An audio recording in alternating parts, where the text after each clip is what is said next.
pessoal! Bem-vindos a mais uma aula do nosso curso de Escravidão no Brasil.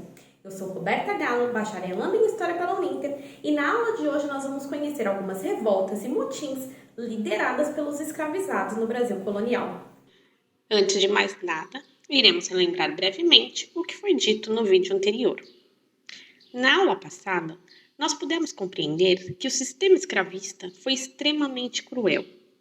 Os escravocratas, eles utilizavam de todos os meios possíveis para punir e castigar os escravizados. Os castigos realizados contra os escravizados variavam, e vimos que iam desde açoites em praças públicas até obrigá-los a utilizarem máscaras de ferro. O sofrimento era extremamente mensurável.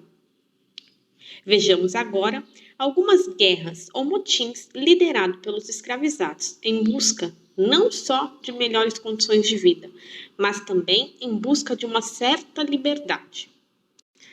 As revoltas e motins liderados pelos escravizados foram importantes na história da economia escravocrata, social e política daquele período, pois as lutas negras desafiaram a ordem escravista ao reivindicar a liberdade dos escravizados.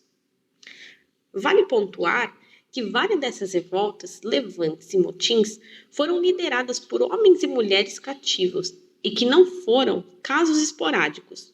Muito pelo contrário, ela fez parte do cotidiano da sociedade no século XIX.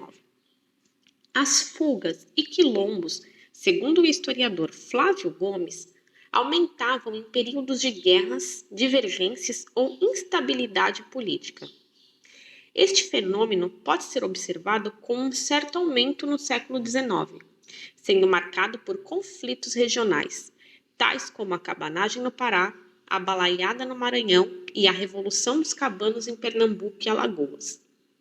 Os escravizados percebiam que os seus senhores estavam começando a se dividir e a excessiva desmobilização das tropas para a repressão contribuíram para uma maior possibilidade de sucesso para suas escapadas. As revoltas eram comuns tanto no meio rural quanto no meio urbano e revelaram como os negros cativos, libertos ou livres interpretaram, moldaram e transformaram a realidade do seu tempo. Pois podemos dizer que as conspirações escravas nos mostram a sofisticação do pensamento estratégico dos escravizados, ao planejarem suas fugas para os quilombos e as mais diversas rebeliões acometidas contra o sistema escravocrata. Portanto, nós podemos dizer que a força diária do povo negro pelo direito à vida digna e à liberdade no Brasil foi marcada por inúmeras manifestações e lutas cotidianas. Vale ressaltar que a questão da abolição da discriminação de negros e mestiços, assim como a luta por melhores condições de trabalho e o fim do trabalho compulsório, despontou como uma aspiração popular ainda no fim do século XVII e no início do século XIX. Foi a partir daí que os cativos começaram a organizar muitas revoltas e fugas das fazendas, desse modo colocando em xeque a segurança pública da época.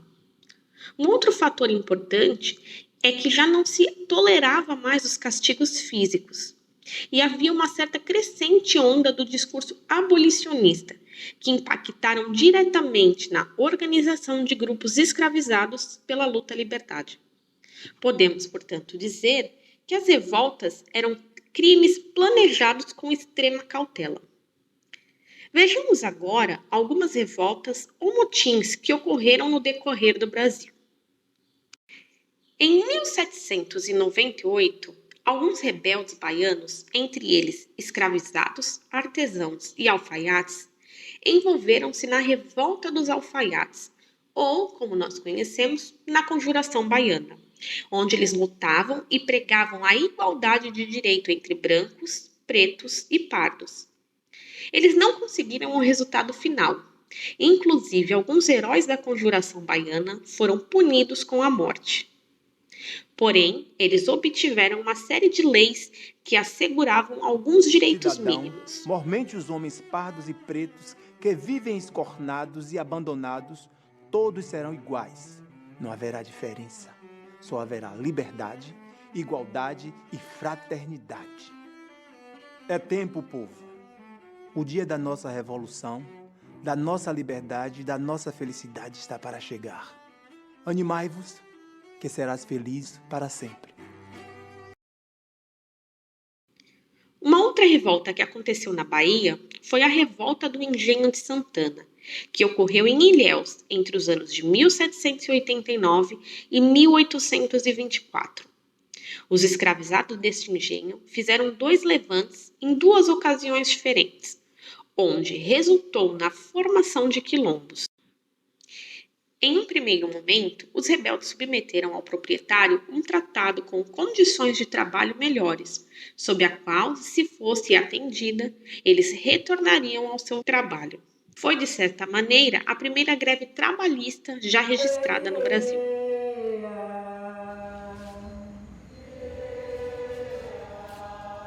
Gregório será chamado Gregório como avô.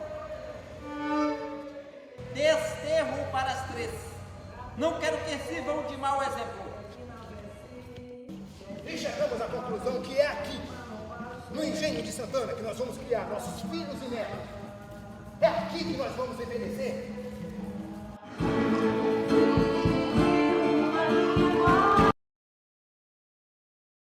Agora veremos sobre a Revolta das Carrancas. Esta revolta ocorreu em Minas Gerais no ano de 1833 e foi uma rebelião feita por escravizados nas fazendas de Campo Alegre e Bela Cruz, que ficavam localizadas na freguesia de Carrancas. Os escravos fizeram uma espécie de arrastão pelas fazendas da região, matando famílias inteiras de latifundiários. Esta rebelião foi liderada por Ventura Mina, um escravizado, e eles atacaram a Casa Grande e as famílias que ali habitavam.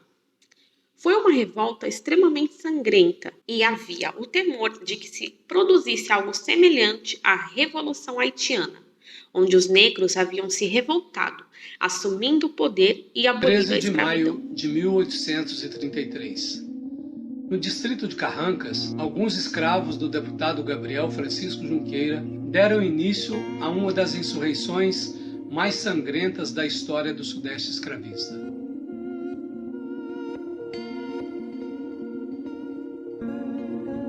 Por volta do meio-dia, os escravos atacaram o filho do deputado, derrubando-o de seu cavalo e logo em seguida matando-o a pauladas e foiçadas.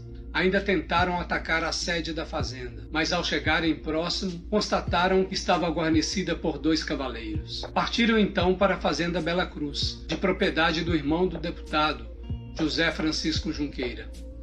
Antes de atacarem a sede, encontraram outros escravos que estavam trabalhando na roça. A partir daí, o grupo de escravos tornou-se bastante significativo. O ataque à sede da fazenda Bela Cruz foi fulminante. Os escravos mataram todas as pessoas que ali residiam. Os escravos mataram José Francisco, sua esposa, nora, crianças e outros parentes que viviam na fazenda. Nos autos, há menção de que até 2 pessoas de cor foram mortas pelos insurgentes. Nem o genro de José Francisco escapou. A língua iorubá quer dizer muçulmano. Eles sabiam ler e escrever em árabe e mais, muitos deles carregavam consigo o Corão, que é o livro sagrado do islamismo. Aqui os malês eram obrigados a se converterem ao catolicismo e trabalhavam em regimes de trabalhos muito forçados. Justamente nesse contexto que estourou a Revolta dos Malês, envolvendo 600 pessoas de origem iorubá. O evento ocorreu em 25 de janeiro de 1835, período que corresponde ao final do Ramadã, um ritual que simboliza a renovação da fé e da gratidão a Alá por meio de um jejum. Os malês se rebelaram, saíram nas ruas com suas roupas típicas islâmicas, conhecidas como abadás, e armados de paus e lanças. Eles também panfletaram totalmente as cidades com dizeres que os senhores, os colonizadores, não tinham como entender. Eles queimaram casas, queimaram igrejas e mostraram como pretendiam dominar a cidade para valer. Na sequência, os malês avançaram até a cadeia local, com o objetivo de libertar um líder muçulmano chamado Pacífico.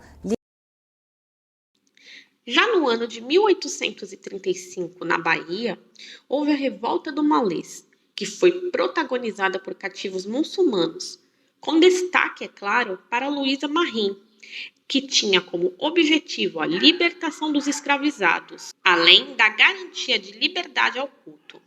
Suas ações foram importantes e foi praticamente toda organizada em árabe. Afinal, quase todos os escravizados envolvidos eram muçulmanos. Isso dificultava que os seus senhores descobrissem sobre a revolta. Os negros tocaram fogo no canavial, soltaram os escravos. Vejamos agora sobre a balaiada. Esta insurreição ocorreu no Maranhão entre os anos de 1838 e 1841 e foi uma insurreição popular composta por diversos setores sociais contra os movimentos do coronelismo. Ela foi liderada por Manuel Francisco dos Anjos Ferreira, um homem que fabricava balaios. Juntou-se a ele trabalhadores livres, artesãos e principalmente escravizados, que buscavam liberdade pelos e atuais igualdade. estados do Maranhão, Piauí e uma parte do Ceará. No Maranhão havia uma forte disputa política entre os liberais, conhecidos como cabanos, não tem relação com os cabanos da cabanagem, e os conservadores, conhecidos como bem-te-vis. Até 1837, os liberais estavam no poder, porém, com a ascensão de Araújo Lima como regente, os conservadores começaram a ganhar espaço. Na regência de Araújo Lima, foi instituída a Lei dos Prefeitos, que fazia com que os governadores das províncias pudessem escolher quem seriam os prefeitos dos municípios. Em meados de 1838, o Maranhão também passava por uma crise econômica, pois seu principal produto de exportação, o algodão, vinha sofrendo forte concorrência do algodão dos Estados Unidos.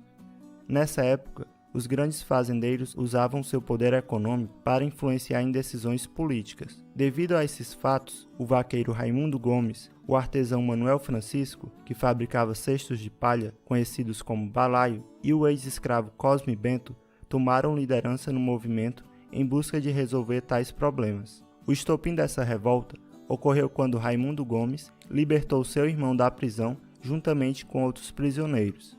Seu irmão havia sido preso por divergências políticas. Em 1839, os balaios, como eram chamados revoltosos, tomaram a vila de Caxias e receberam o apoio de 3.000 escravos fugitivos liderados por Cosme Bento. O coronel Luiz Alves Lima e Silva, futuro duque de Caxias, foi nomeado pelo Império como governador da província do Maranhão, com o objetivo de pacificar a revolta. Após alguns combates, os balaios já estavam enfraquecidos, principalmente pelo fato de que em 1840 o imperador oferece anistia aos balaios que se renderem. Mais de 2.500 balaios se renderam. Em 1841 já não havia mais nenhum foco de... No ano de 1838, ocorreu no Rio de Janeiro a Revolta de Manuel Congo. Esta revolta iniciou-se em Pátio dos Alferes em novembro de 1838, após a morte dos escravizados Camilo Sapateiro pelo capataz de uma das fazendas da região. Os escravizados, liderados pelo ferreiro Manuel Congo, mataram o capataz e organizaram uma fuga em massa de centenas de cativos em 2 fazendas do capitão Mor. Por seu promotor, contra os réus Manuel Congo, Justino Benguela, Pedro Dias, Antônio Magro, Adão Benguela, Belarmino Cabinda.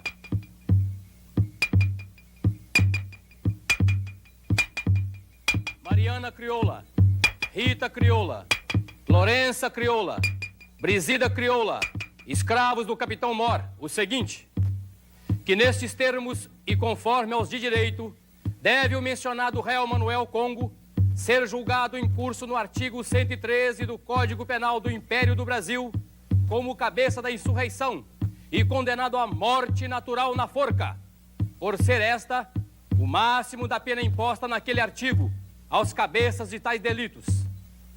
Quanto, porém, aos demais corréus varões, devem ser condenados a açoites no grau máximo, segundo o espírito da lei de 10 de junho de 1835, e as fêmeas no grau mínimo.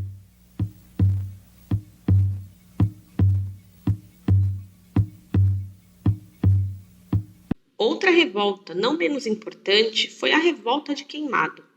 Ela ocorreu no ano de 1849, no município de Queimado, no Espírito Santo.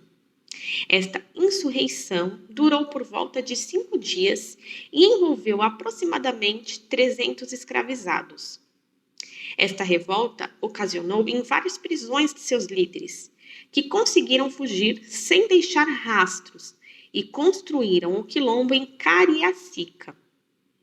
O principal líder, Elisiário, passou a ser conhecido como Zumbi da Serra, referência ao Zumbi dos Palmares. Que maravilha! Vamos invadir essa igreja! Vamos invadir essa igreja agora!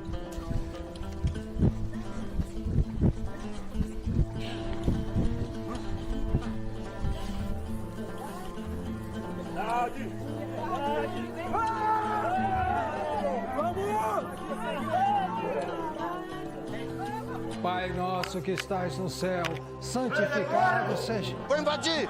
Vamos!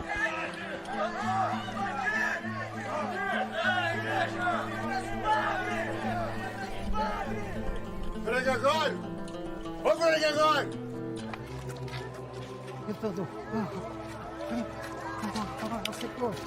Frei Gregório! O que está acontecendo? O que está acontecendo, Elisiário? Calma, calma, calma! Nós trabalhamos dia e noite, pegamos pedra no rio, demos nosso sangue para a construção da igreja. Cadê a liberdade que você prometeu? Calma, a liberdade que eu prometi a vocês, vocês vão ter lá no céu! Lá no céu! Queremos liberdade urgente! Queremos! Junto a Deus Pai, nosso Criador! O Deus Pai, nosso Criador, todo mundo é livre lá no céu! Cadê? Nós demos o nosso sangue! Demos o nosso sangue! Cadê? Vamos invadir! Vamos! Queremos! Queremos a liberdade! Eles adentraram a igreja, entraram com facões, com espingarda, com armas que eles já tinham alguns meses antes juntado para justamente proclamar a liberdade. Queremos a alforria, queremos a liberdade, queremos a liberdade. E foram em frente. E no dia 19 de março de 1849, invadiram a igreja na hora que a igreja estava sendo inaugurada com uma missa solene, feita pelo Frei Gregório Maria de Bem. Vamos invadir!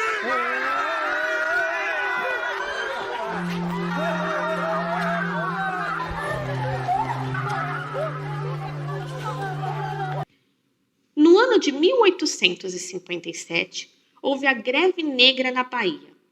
Ela foi ocasionada em resposta a um decreto que taxava o trabalho de muitos ganhadores e ganhadeiras e resultou em greve geral de vários escravizados e libertos. Devido a isso, a economia parou e os legisladores se viram obrigados a retirarem a taxa abusiva do cadastro de ganhadores. Eu citei apenas algumas das milhares de revoltas, motins e levantes que ocorreram pelo país. Dessa forma, ficou evidente que os escravizados participaram e interferiram decisivamente no processo que culminou com a abolição da escravidão no Brasil. Podemos dizer que os negros escravizados, ou não, eles não esperavam passivamente sua liberdade. Eles lutaram diariamente para se livrar das amarras do sistema escravista. Obrigado por me acompanharem até aqui. Eu espero vocês no próximo vídeo para vermos sobre as leis que foram criadas no Brasil em relação ao trabalho compulsório e como foi o processo para a criação da Lei Áurea. Até o próximo vídeo. Tchau!